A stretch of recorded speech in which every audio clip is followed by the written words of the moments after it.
Joining me today on the Capital TV show from the University Club, Dr. Michael Doran. Dr. Michael, you are the director of the Middle East Center at the Hudson Institute. You are most welcome. It's great to be here. Thank you. I'm going to start by your recent tweets. You said it is the JCPOA itself that undermines nuclear non-proliferation in the Middle East by driving other states to seek the same weapons-relevant capabilities. It guarantees Iran a serial NPT violator. Can you explain more? Well, Iran is violating the NPT. I mean, quite apart from the JCPOA, which it never adhered to its requirements under the JCPOA. But under the NPT, it never came clean to the IAEA about its nuclear program.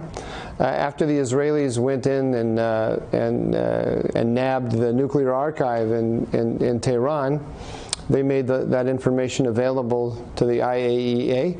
The IAEA then went not just on the information. The IAEA verified that what the Israelis took was real, and then on the basis of that information, they did tests in Iran, and they discovered nuclear material, which the Iranians have never come clean about. And that's quite apart from the JCPOA, and they have a requirement to do that.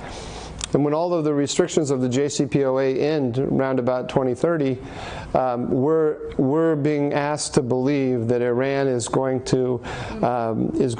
not going to build nuclear weapons because it's going to adhere to the NPT, but it never has, and so it's not a trustworthy partner, and not a country that you can sign a deal with. They're completely untrustworthy. If their lips are moving, they're lying. If they're snoring, they're lying. It's you can't trust a thing they say. It's quite amazing that we pretend otherwise. How the Biden administration can go with a deal where nothing is guaranteed and the Arab states or the Gulf GCC countries are not involved? It's completely wrong. I mean, the United States is negotiating with Iran over the heads of its allies, of the GCC states, over the head of Israel, over the head of Turkey. I mean, over the head of anyone who's in the neighborhood. All of these countries are the ones that are really in range of Iranian missiles. They should have a place at the table, and they don't. They're not being listened to. What is your opinion about the rapprochement between Israel and Turkey?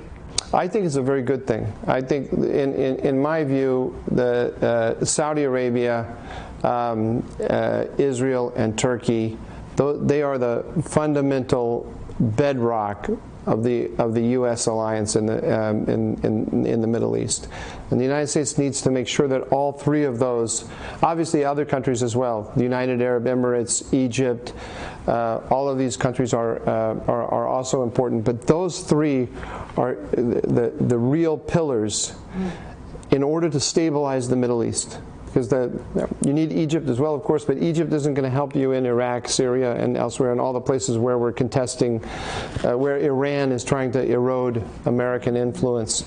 The United States needs to work with those three.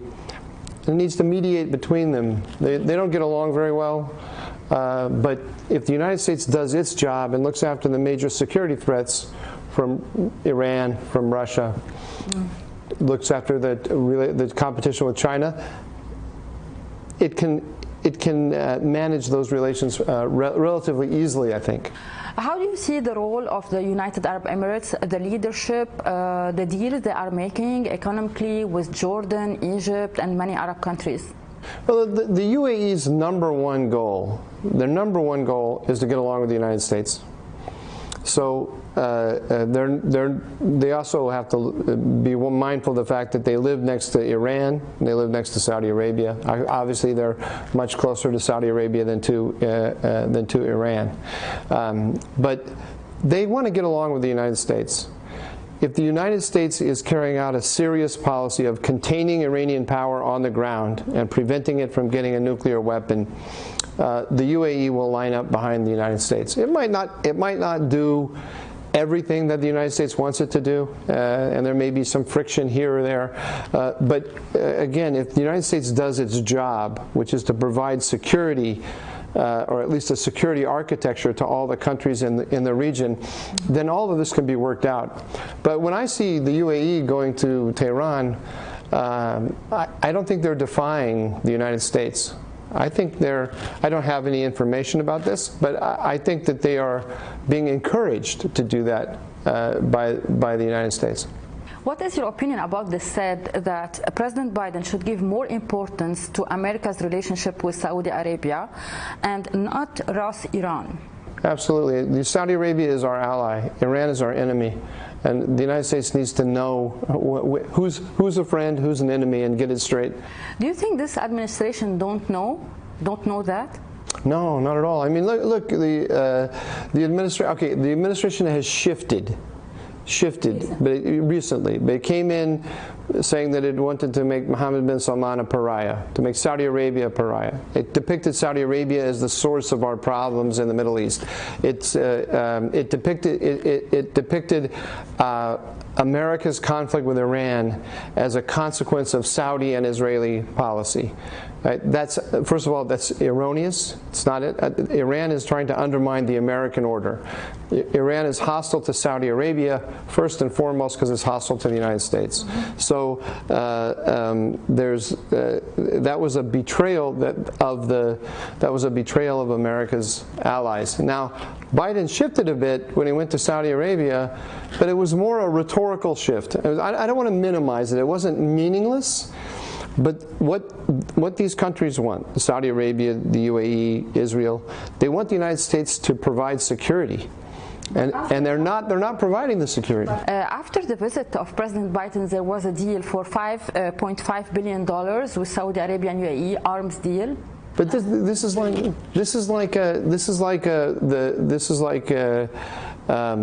the drug dealer building rehab clinics.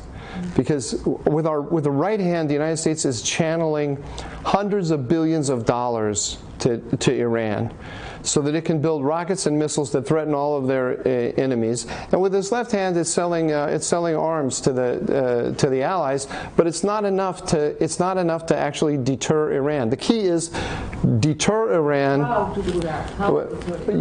You can't deter Iran. First of all, through threat of credible military force from the United States. That's the number one factor. Now, there are other factors as well, selling arms to allies and giving allies capabilities and so forth. Massive sanctions? Massive sanctions, yes, as well. Sure. But making sure that the Iranians understand that they are going to lose things that they hold dear if they continue to carry out policies that threaten us and threaten our allies. Do you think that the Houthis need to be called terrorists, and we ought to say so without apology? Absolutely, 100%. That is one of the things that the United States, that the Biden administration did when it came into power.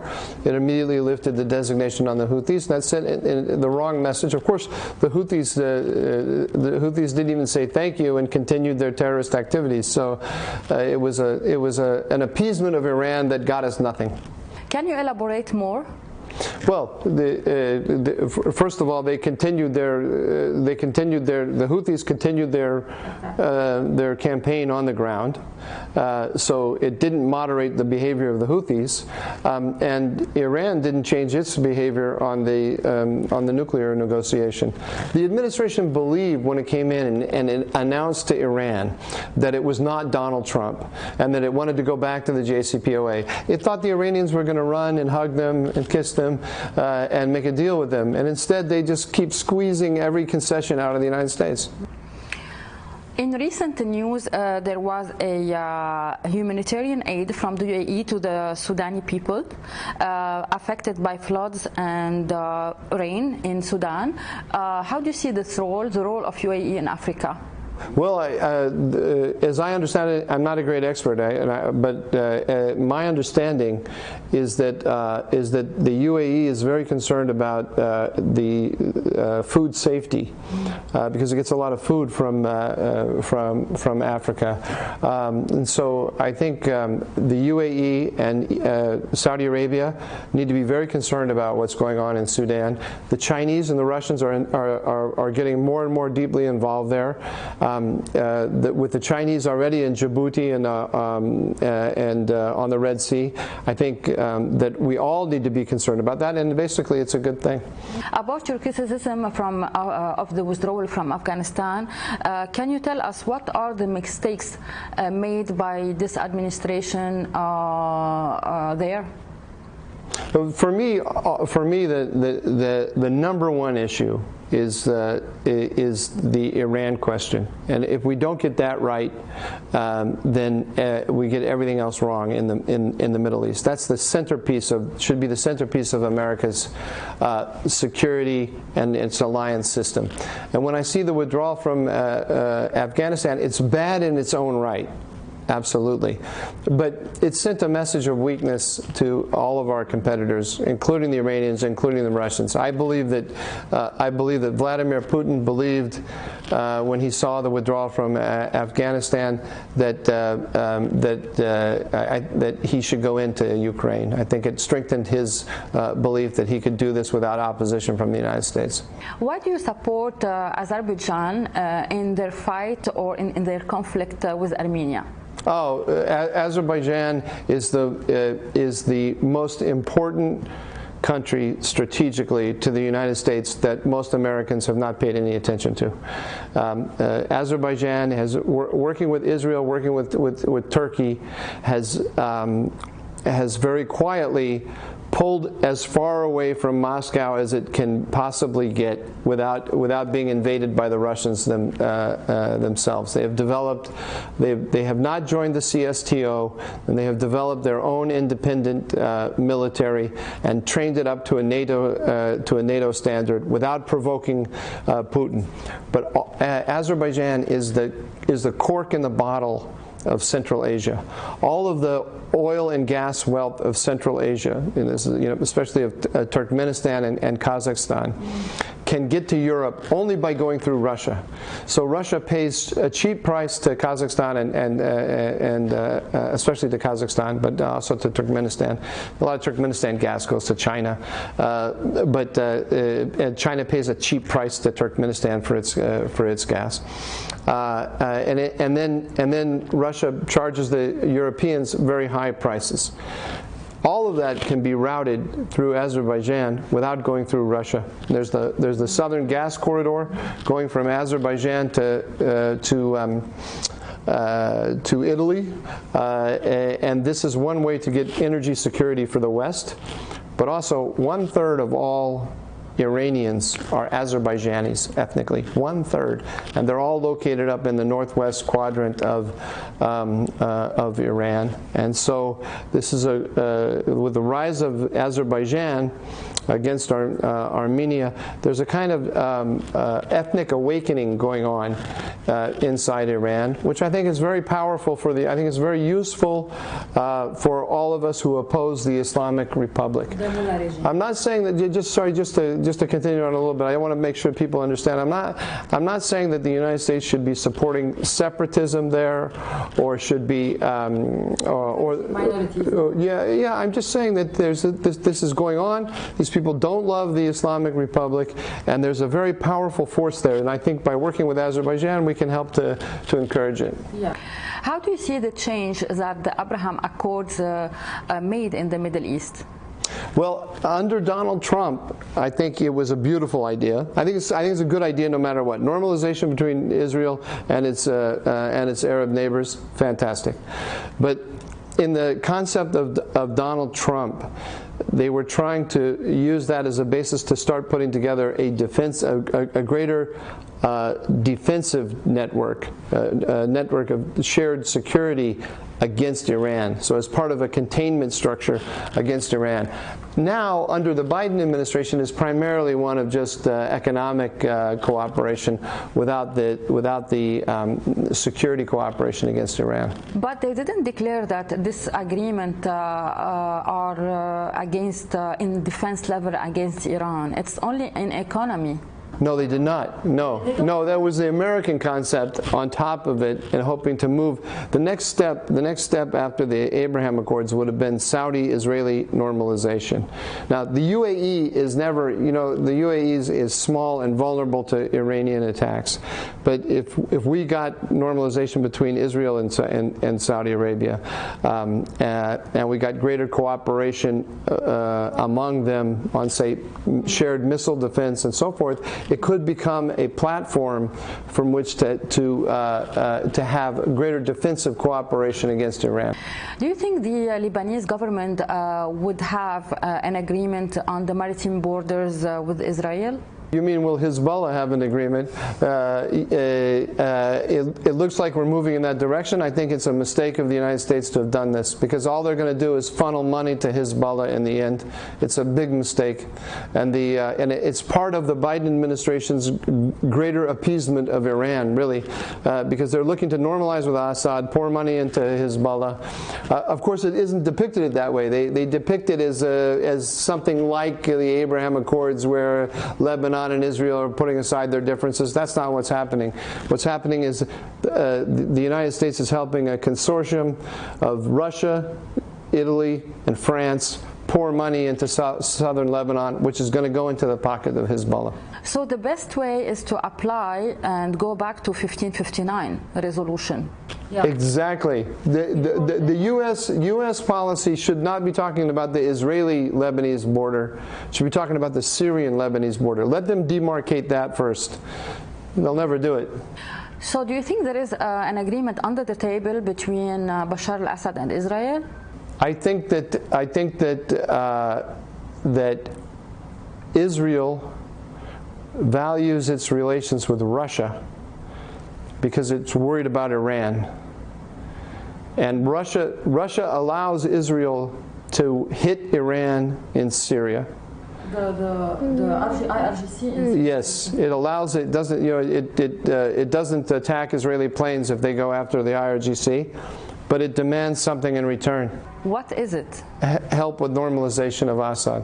Do you think it's gonna work? I think that the United States likes that as well, and you can see there's a trend in that direction. It has limits because the Assad regime is, in the end, is impossible to deal with, but if the administration has its way, it will succeed. I think we should oppose it. Is there any approach between this idea and the meeting with Bashar al-Assad in UAE? Yeah, the UAE is also the UAE also wants normalization with Assad. They try to sell the idea to the Israelis. I don't know how successful it is, but there's an idea out there that the UAE, Russia, and Israel can make a poll that will pull Assad away from Iran. Yeah, won't work. Why? Because Russia and Iran, whatever friction they have in Syria, they have some friction, but whatever friction they have, they both believe in supporting Assad. And they're working together to support Assad. And Russia needs Iran for that purpose. What Russia is doing with the Israelis with respect to Iran and Syria is exactly what Russia does to Azerbaijan with Armenia. It builds up Armenia. It lets Russia doesn't attack Azerbaijan for attacking Armenia. But it gives Armenia, it makes Armenia strong enough that Azerbaijan has to go to Russia all the time. It's a divide and rule strategy. So that's what Russia is doing with Israel and Iran. Dr. Michael Doran, thank you so much for being on my show. It's a very interesting interview. I'm so glad to have you. Oh, thank you. I appreciate it. It was a great pleasure to be here. Hey, Maria Malouf here. Please click to like and subscribe to Maria Malouf TV YouTube page and catch our hottest interviews and most compelling analysis. You will not get it anywhere else.